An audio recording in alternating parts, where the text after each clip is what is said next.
Hello, everyone. I was a bit concerned now my camera was taking a little time to open up, so can you let me know if you're seeing me and hearing me? Anyway, good morning to you all, incoming friends. Good morning to all of those who are already here, and good morning to all of who will be watching the replay. Yes, fine. Thank you, Anthea. So if you're here for the first time, very special and warm welcome to you. Another day in the Dharma Hall, exploring in this week's theme, the art of embodied listening with Nirmala Werner. So, quickly, we'll be here for an hour. Nirmala will be guiding us through a practice. She will explore a little the theme, and then we'll have some time for questions if you have some questions, comments at the end. All of that goes into the chat box in this new streaming platform, the Sangha Life Connect platform. And by the way, have you checked that? If you haven't, please do and become a member and engage with us in taking this Sangha a step forward. And if you need to ask a question, or if you need to, Nirmala will be coming soon. Let me just introduce this, and then I will bring Nirmala in a moment. So if you want to ask your questions, that will go into the chat box. Please type the word question in capital letters so that Nirmala can see that it's a question. You can also make your comments, it's all fine, but just to make it easier to pinpoint questions. Or you can use the little hand, the raising hand at the bottom of the screen, so you can come on screen and ask your question live. Last thing, of course, is speak a little about dana, the practice of generosity. This is the only way that we have to meet our own costs here at Sangha Life, huge costs. And to keep on this work, it's a heartfelt work, and we love and enjoy a lot doing it.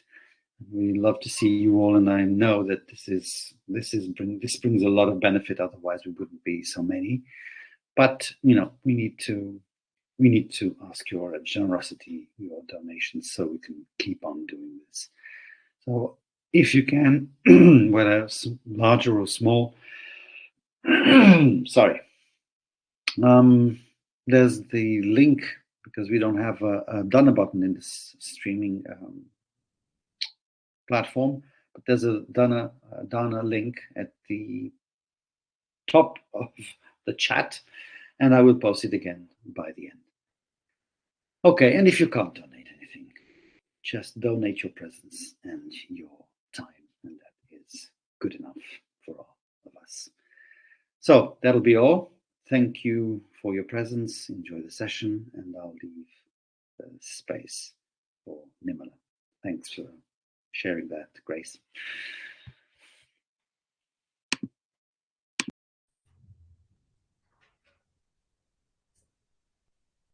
Hello, good morning, good afternoon. Thank you, George, for your being there every morning and for all the work you do in the background, for introducing the session every morning. Thank you so much for your work. I hope you all can hear me right and see me. It's really beautiful to read the chat every day or after I'm teaching. Just this sense of connection and your appreciation is really, it's really going in. Thank you so much. So this week, the issue is listening, deep embodied listening. And today I want to focus on listening to each other, which I think is a miracle that we can do at all, like to talk and listen to each other. And I like to start with a little story from the book Momo. It's from the German author Michael Ende. And he was writing The Never-Ending Story. Maybe that's known to you. So this book is called Momo. And he writes, Momo could listen in such a way that stupid people suddenly had very clever thoughts. Not because she said something or asked something that gave the other person such thoughts. No, she just sat there and listened with all attention and all sympathy. At the same time, she looked at the other person with her large dark eyes, and the person in question felt thoughts suddenly arise in him of which she had never suspected that they were in him. And if someone thought that his life was all wrong and meaningless, and that he himself was just one among millions, one who didn't matter at all, and could be replaced as quickly as a broken pot, and he went and told all this to little Momo, then, while he was still talking, it became mysteriously clear to him that he was thoroughly mistaken, that he, just as he was, existed only once among all people, and that he was therefore important to the world in his own special way. So Momo could listen. There is a way we can listen to others that others do feel really seen. And there's a way we can listen to others that is healing to the world.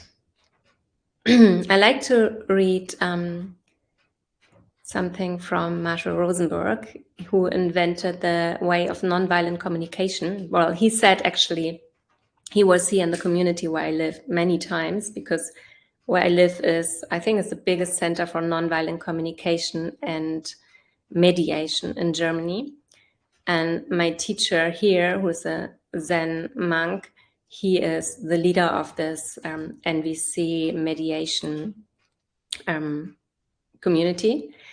So he invited Marshall many times to come here. And Marshall invented this way of talking and listening to each other called nonviolent communication. It's a way where you're, it's about presence, about what you really hear, and about feelings, what you feel, and about needs, like listening to my own needs, listening to the needs of the person I am listening to, and especially in conflicts as well. So my teacher, he asked Marshall Rosenberg once, like, where do you have it all from? And Marshall pointed to Buddha's statue and said, he's my teacher, like he told it to me. So it's a very Buddhist way, like non-violence and listening, like in the 4th precept. I was teaching about the precepts, the ethical guidelines the Buddha encouraged us to follow, I think in January maybe. I can't remember exactly, January, February. And the 4th one is an appropriate way of speaking. And we only can do that when we listen, and listening to ourselves, so that we don't speak from the reactive voice in us. So Marshall Rosenberg said, what you are going to say next will change the world. Zen Master Dogen, who lived about 700 years ago, he said, be aware that compassionate speech is not about praising the merits of others, but has the power to change the destiny of the whole country for the better. And again, there is about speech, but actually speech is about listening. Like when we want to speak in a compassionate way, we do need to listen to the other person truly, like what's beneath the words. What does this person really want me to know about him or her? Thich Nhat Hanh said, deep listening is the kind of listening that can help relieve the suffering of another person. I mean, what a gift if we can really learn that, really do that. You can call it compassionate listening. You listen with only one purpose: to help him or her to empty his heart. And he says further, so if you really love someone, train yourself to be a listener. Be a therapist. You may be the best therapist for the person you love if you know how to train yourself in the art of deep, compassionate listening.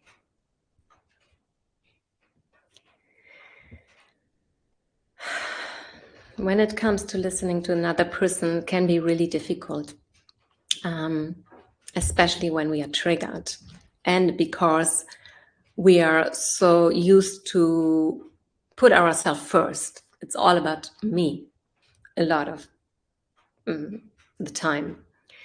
And actually, I was inspired to teach this week, to choose this subject of the art of deep embodied listening, because I'm living in this community with 170 people. And during the last weeks, it really became so clear to me. I had to think about my grandmother, and when we were eating there like many years ago, and there were like 15 or 20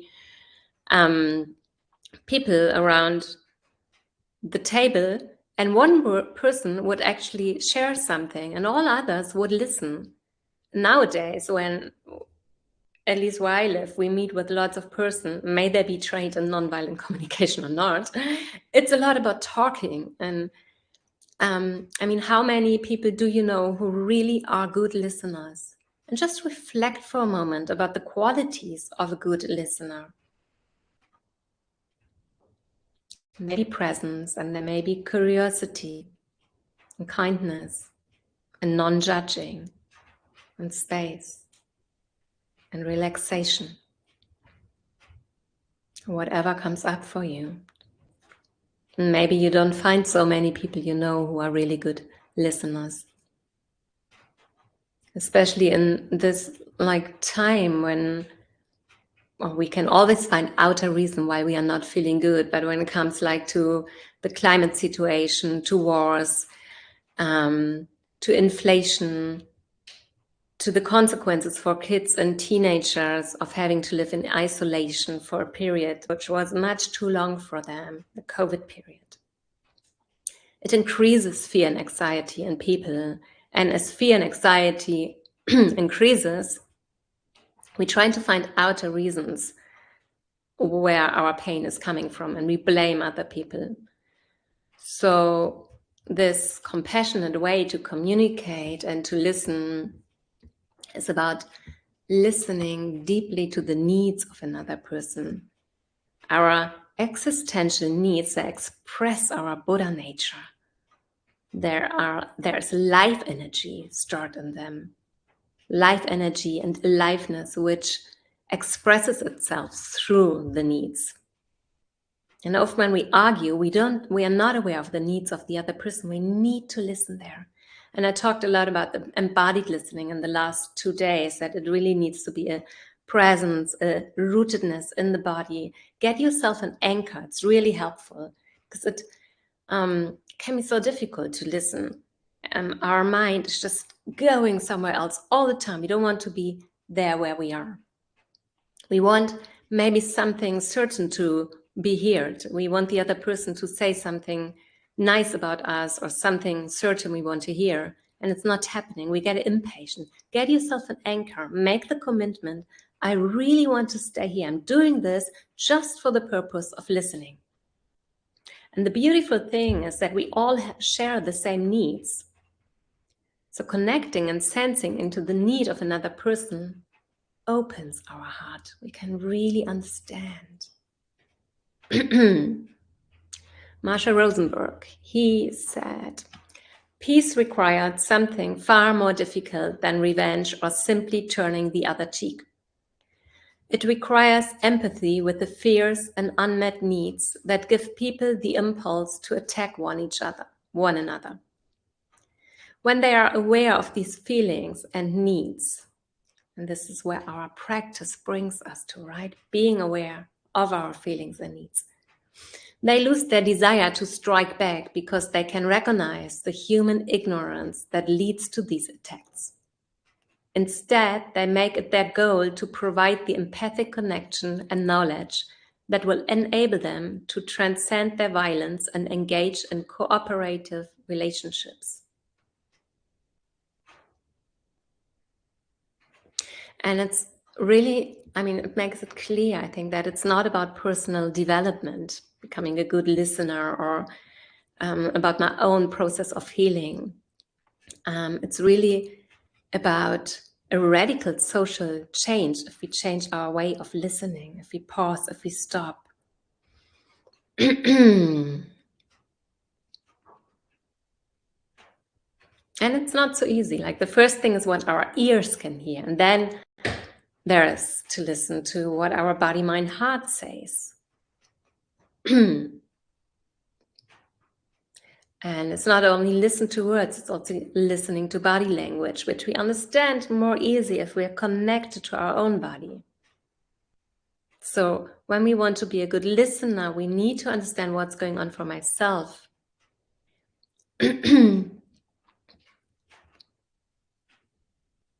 Listening to with the purpose of releasing the suffering in another person, just through listening. And when there's anger and pain while listening, what about giving it a pause, breathing in, breathing out, not reacting, like really allowing patience to come through.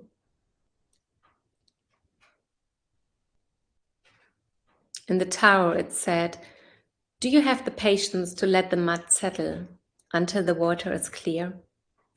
Can you stay unmoving until the right response arises by itself? Can we be aware that communication is not just about exchanging words and dialogue? It's about caring for each other. It's about appreciating another. And one anchor could be listen to the silence between words. Again, making it a mindfulness practice, our listening. Give it priority. Put our stuff aside for a moment. We care for that. It's important to care for our stuff. Being aware when you listen to somebody, how much can you open when somebody disagrees? And recognize when you stop listening, just being aware without judging the whole thing, without judging, kindly, gently. Okay. There my thought is wandering. I'm lost. And again, make the commitment to listen. Be aware how we are cut off sometimes. How we lose our presence when we want something or when we fear something while listening.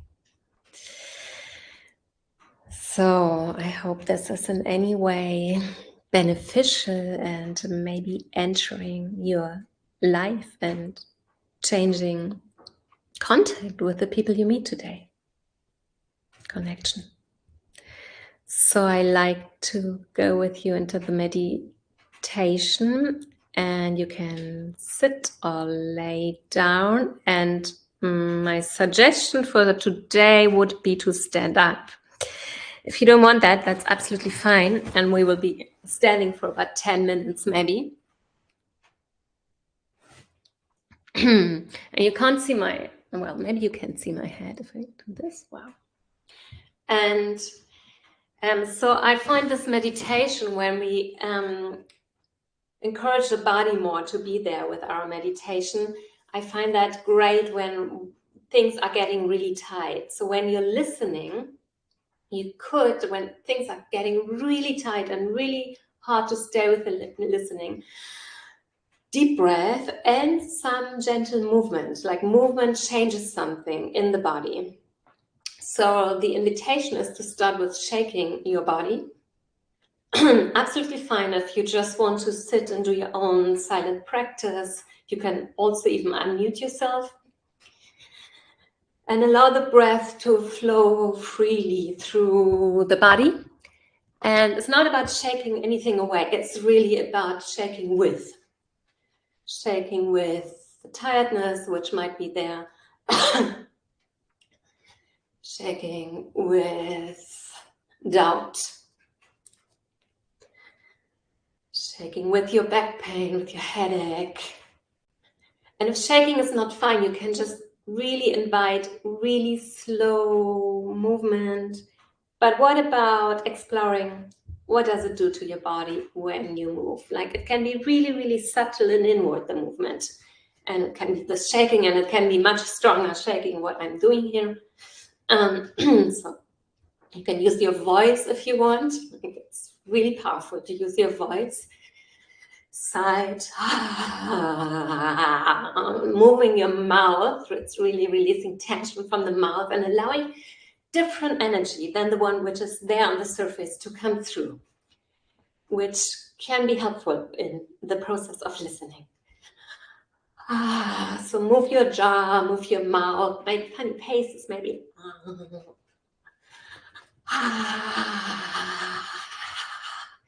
And of course, also while laying down or sitting, you could move your body and allowing life energy to flow through, no matter how it feels like at this moment. Just saying yes, yes to this moment, yes to this weirdness, to the feelings which are arising and passing, making sounds, moving your jaw, and shaking, maybe shaking from the pelvis, and see what's being shaken.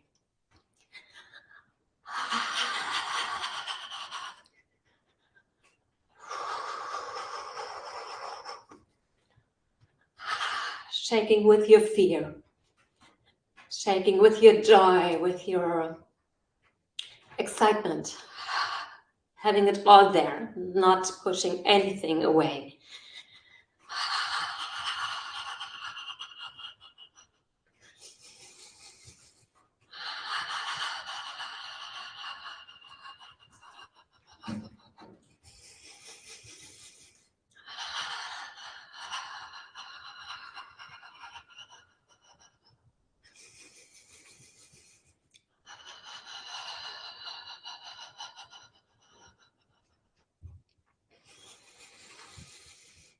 Staying with you, don't leave yourself. Everything, what is arising, pictures, stories, sensations, emotions. Your feet on the ground, body moving, breath moving.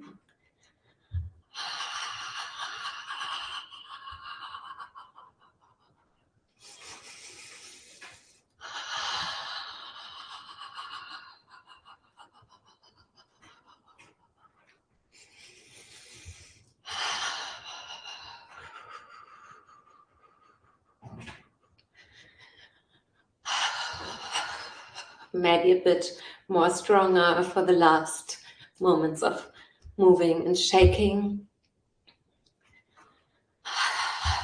And then, of course, if intense stuff is going on for you and you feel the shaking is supportive, why not try it a longer? Or open your eyes. If stuff is getting too intense,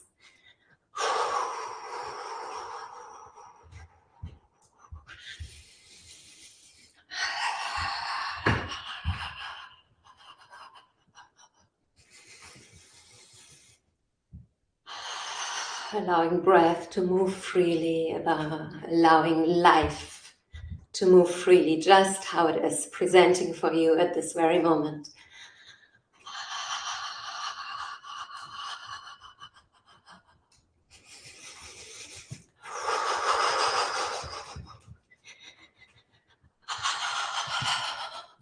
What is your authentic movement at this moment? And if it's stagnation, what about inviting on purpose a little bit of movement? Just trying. Moving with stagnation, moving with numbness, moving with tightness.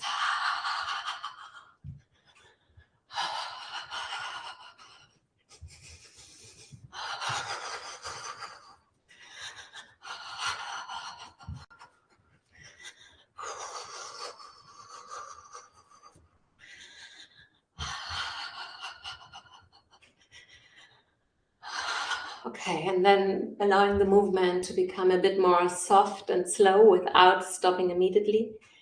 Feeling the energy in your fingertips, maybe in your face.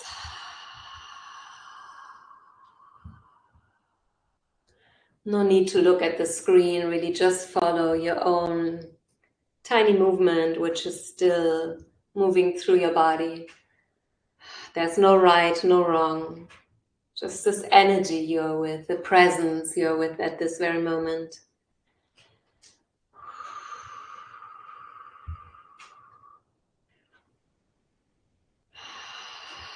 And then placing one hand on your body, on a body part which is connected to tension, which somehow is in one way or the other connected to tension, tightness, and place your hands there.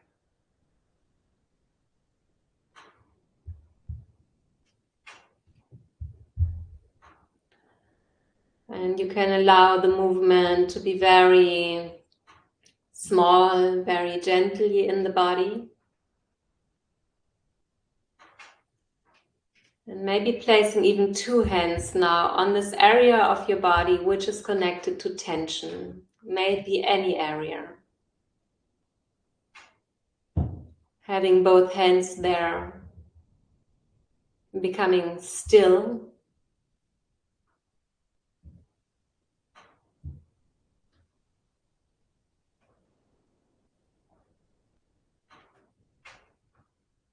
And tuning into the part of the body which is connected to tension, tightness. Listening to that part. Maybe a story is rising up, maybe thoughts, sensations in that body part. Emotions. Being held by the ground, being held by space. Just allowing it to be as it is in this very moment.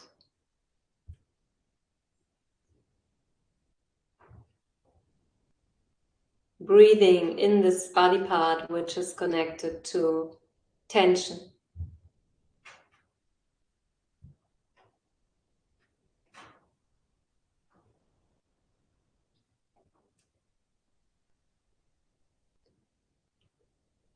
Connecting to the inner space here, to the inner listening.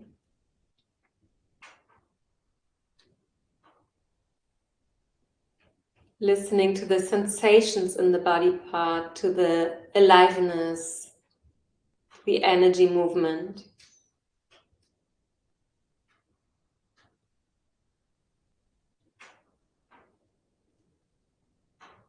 Filling this part with your awareness, with your listening. And then gently moving the one of the two hands into the space around you.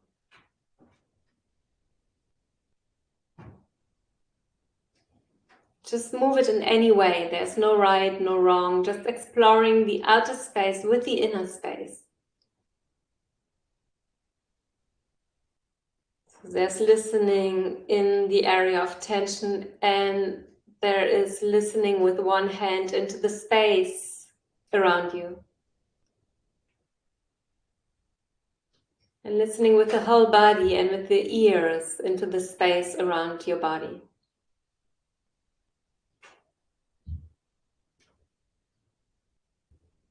Allowing one hand to move through this space.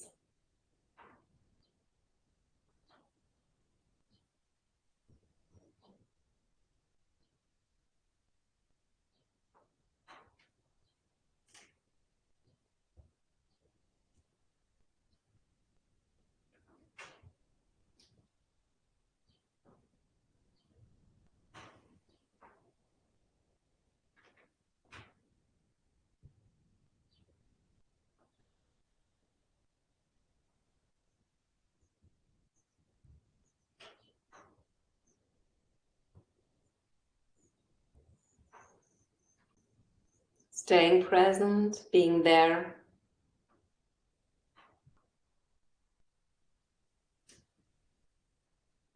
with inner space and outer space, with inner listening and outer listening.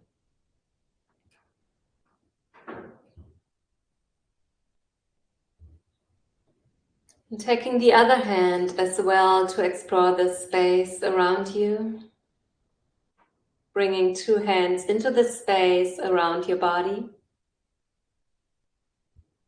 moving your hands gently, listening.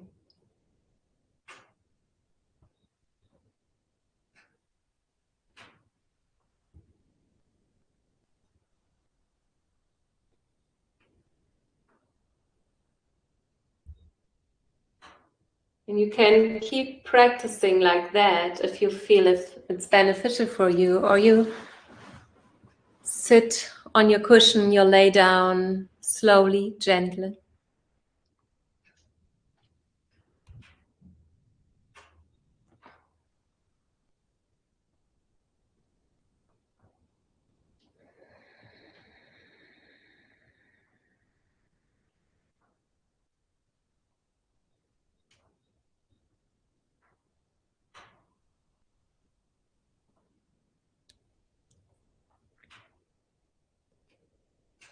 Listening to the aliveness in your body, feeling your body as a whole, opening up to the vibrant energies, to the energies of numbness, to the waterfall of sensations in the whole body. Listening.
And listen to a sound which is just somewhere outside of your body, still close by.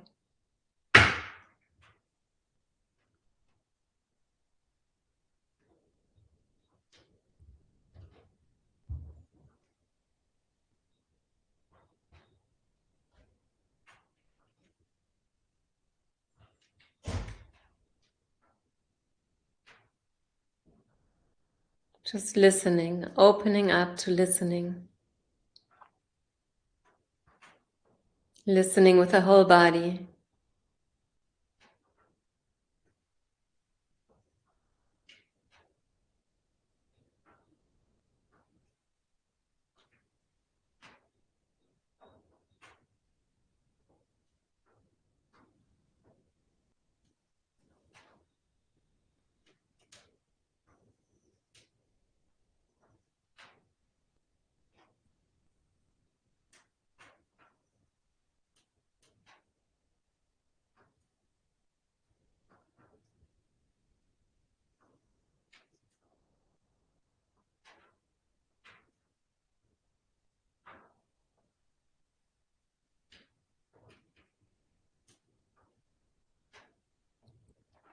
And listening to a sound which is further away.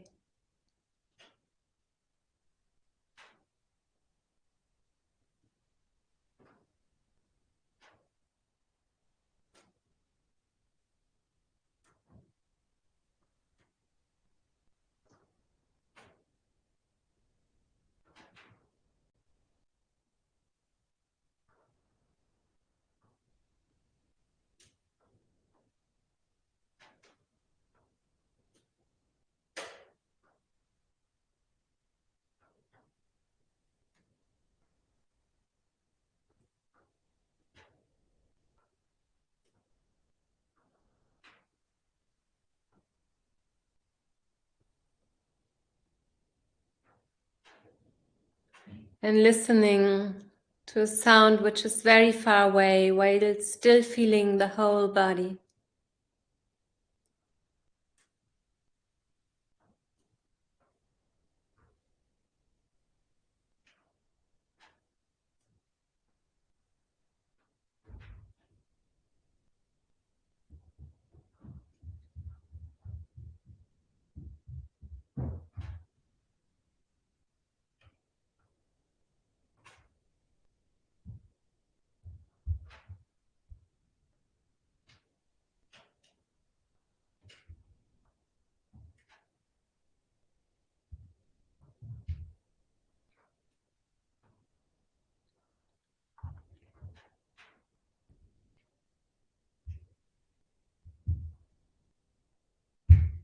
And listening to the silence very far away, the silence in which all sounds appear and disappear, opening up to that huge silence far away.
And listening to the silence in the room you're in,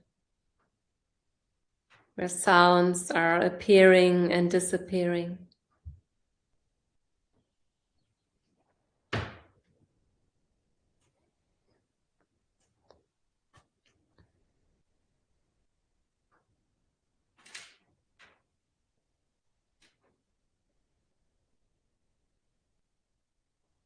Which you can only hear because there's silence everywhere.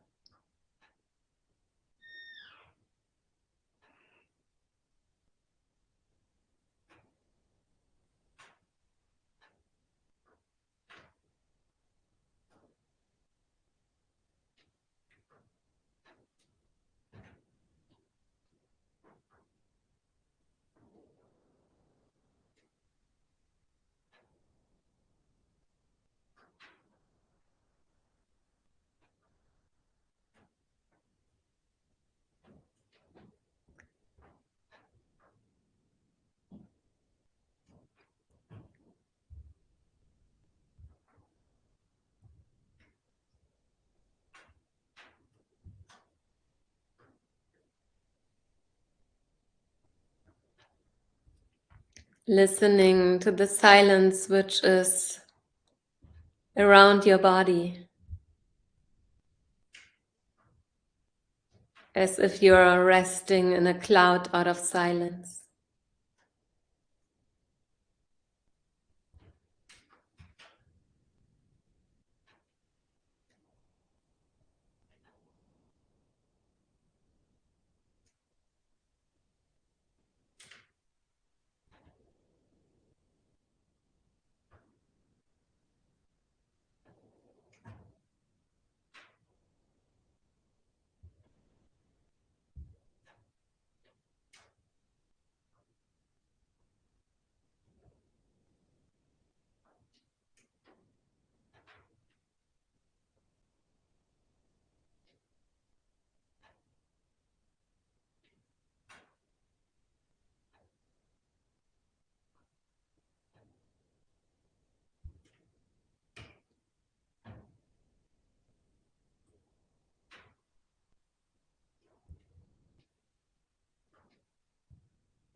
listening to the silence within,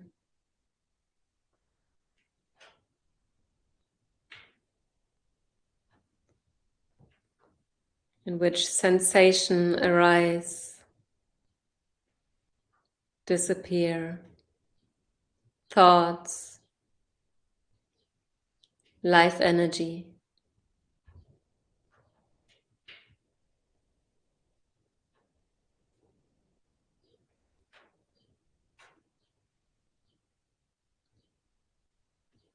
Opening up to silence, in which sounds come and go,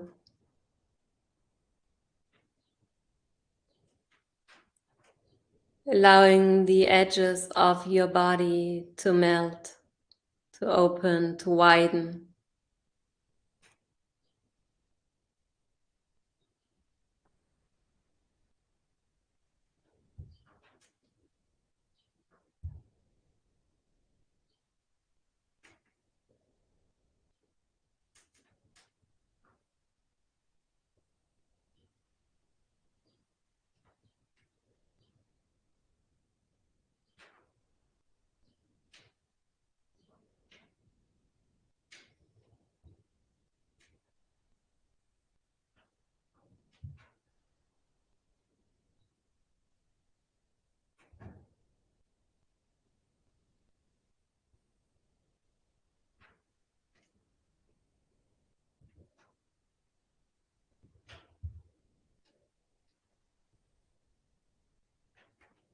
Being the silence you are listening to.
And before ending this formal meditation, sensing into your heart,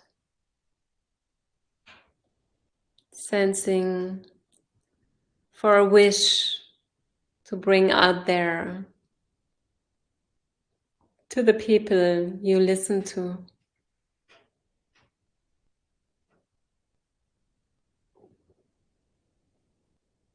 Out there to the pain and anxiety of the world.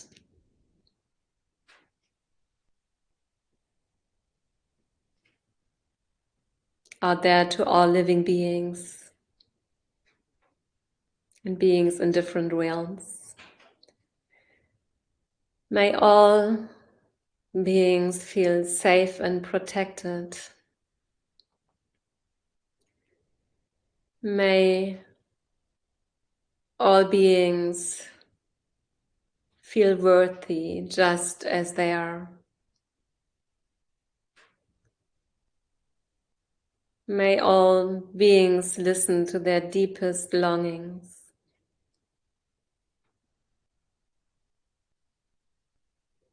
And may our practice contribute to peace on earth. Thank you so much for practicing together. Taking your time to slowly start moving your body again.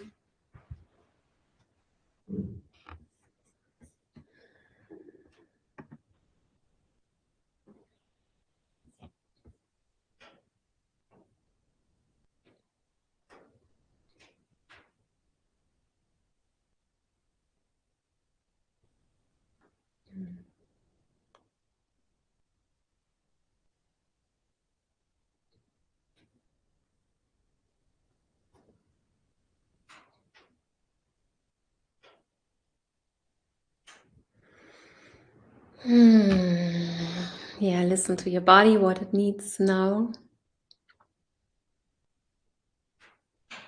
And listen if there's any question which is arising, which likes to be shared, or just something you like to share. It doesn't need to be a question.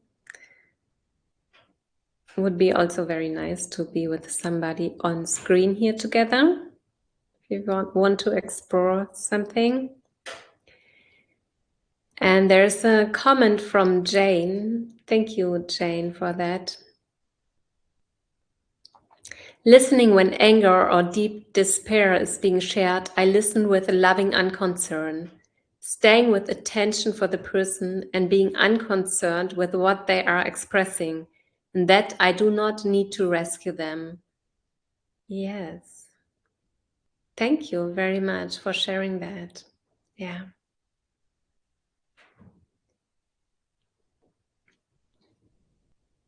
One of the difficulties of listening to another person can be that if something is shared which has no depth, which are stories, could be like you said, listening to anger, stories going on and on and on.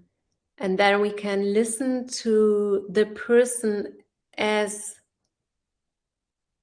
just a human being there, the needs of the person, without having to rescue.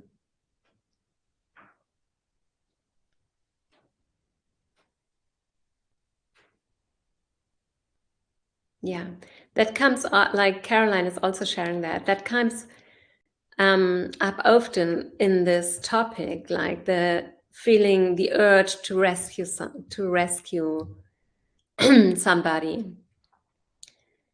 What might support you is the anchor, maybe the anchor of trees, of roots. If you imagine yourself having roots, then the trees around you or out there, depending where you live, also having roots. And in this interconnectedness and this allowingness to be as things are can be really hard.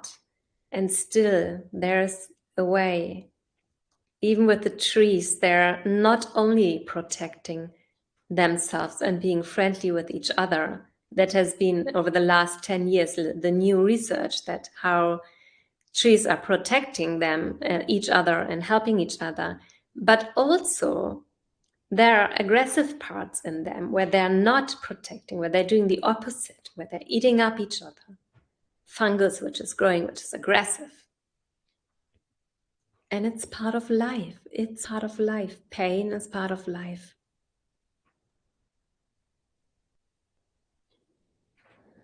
Oh, Jonathan. Hey, Jonathan.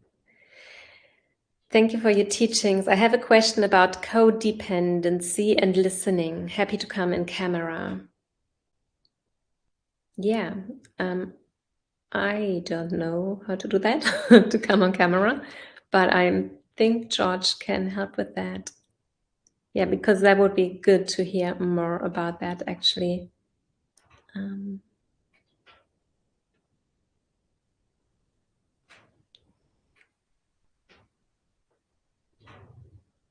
Yeah, Caroline says the shaking reminded me of a wonderful practice for trauma called trauma releasing exercise of TRE. Yeah, I will be in a moment with you on screen. Hey, Jonathan. The work I'm doing is talking to the nervous system and trying to get anchors where heavy duty stuff can find the way where we can be with that rather than being overwhelmed with that. Yeah. Thank you for all your comments. Really good for me to read that. So, Jonathan, there you are. Hey. Hi. So good to see you, Nirmala. Yes, I've done trauma release exercises as well, and it was just really nice to connect that and join my practices together. I guess I don't know whether to ask my question. I'm trying to find a way to ask my question in a gentle way, but there isn't because it's quite challenging situation I've gone through. So maybe I'm trying to work out what is the right speech at the moment. So I mean, I guess the right speech. Well, maybe I should just say there's a trigger warning first. So my mother really wanted to be listened to when I was growing up, and I had a very IQ, so I could understand things. So at about 18 months, 20 months years old, I'd understand all that unhappiness of my father's. Someone's unmuted. I'm hearing a lot of typing. Could you mute your mic, please, if you're typing? Thank you. So I understood it, and I would say things, would comfort her. It was at 18 months old, 20 months old. My relatives say I was almost like a genius baby, able to be like that, and I do have a high IQ. But then when I went after one, my mum wouldn't listen to me.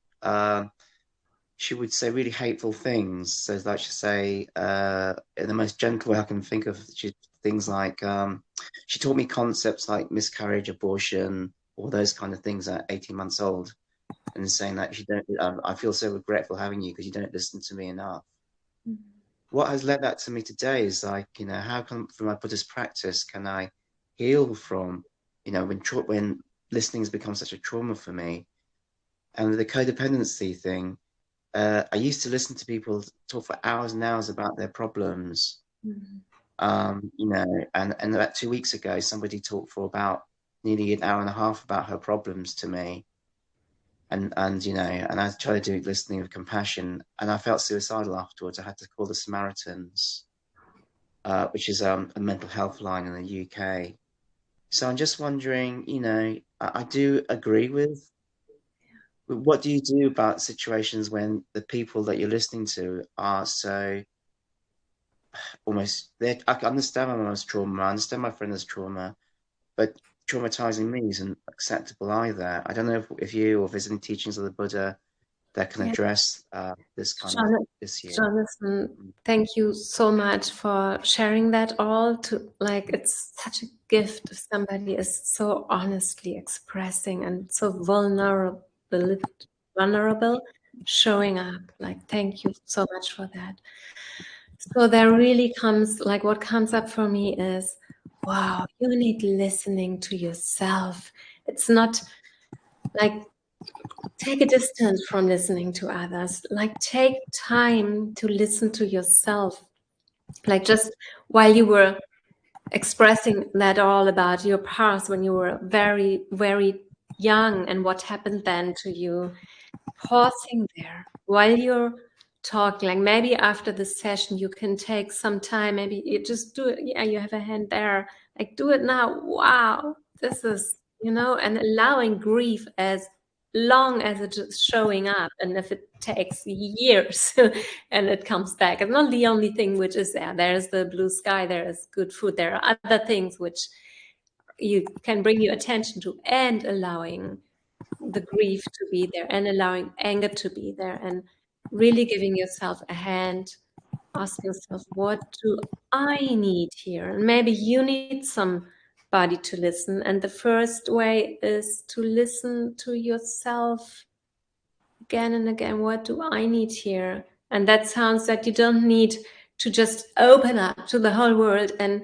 listen. And listening 1.5 hours is, it really needs a cut here, I think. It really does. Like if we go into the practice of listening, make a time setting. And the time setting, I think, should be like 10 minutes, 15 minutes. Like that's it. And then see what comes from there. Then attend it yourself back again. Like, okay. I mean, you should do that all the time while you're listening to the other, also having yourself with you. And when it's too much, listening to yourself means saying, stop, sorry, I can't hear that now. I need to go for a walk. This, really important, really important. Stop. It's a listening to yourself. Stop there. Doesn't mean we have to take everything in. Just as much as we can really carry. And sometimes it might not be helpful for the other person to just spill out all their stuff in this world. And then you can take some time to listen to the humanness in this person, to the neediness, to their grief. And then, okay, and now 10 minutes over. Now I go for a walk. Like, cuddle yourself in, take a blanket, Jonathan. Take good care of yourself, really, and allow things to be in their own pace. Don't rush with things. Allow it to take time, as long as it does. Yeah, thank you so much, Jonathan. I hope it was in any way good for you. And it's 9 o'clock. Actually, I don't know how you handle this situation, because Jane is on screen and I'm happy to take extra minutes to listen to Yes, Nirmala, I'm quite okay. I mean, I end the stream, so if people are willing to stay a little longer, I think that Jane should be listened to and exchange with you. So please go ahead. Okay, thank you. Okay, Jane, happy to listen. Hi, sorry I didn't understand how to mute. I was trying to type my comments in the chat box because I thought we'd get to 8 o'clock and I couldn't come on. What you're talking about today is so wonderful, Nirmala, because it brings together so many teachings. And what I find heartening is when one body of teaching aligns with another body of teaching. And like you said, I've worked with Marshall Rosenberg, and when he pointed to the Buddha, it's like, oh yes, this is where it came from. And I also had the fortunate experience of working with someone called Harvey Jackins back in the 1970s, who himself developed reevaluation counseling in the 1950s. And he said, if you're listening to someone, it goes beyond listening. You're not even listening to them. You're creating a space where they can listen to themselves. And what he talks about is if someone is telling the same story again and again and again and needs listening to around that, they're doing something that's called rehearsing the distress. They're just perpetuating the story.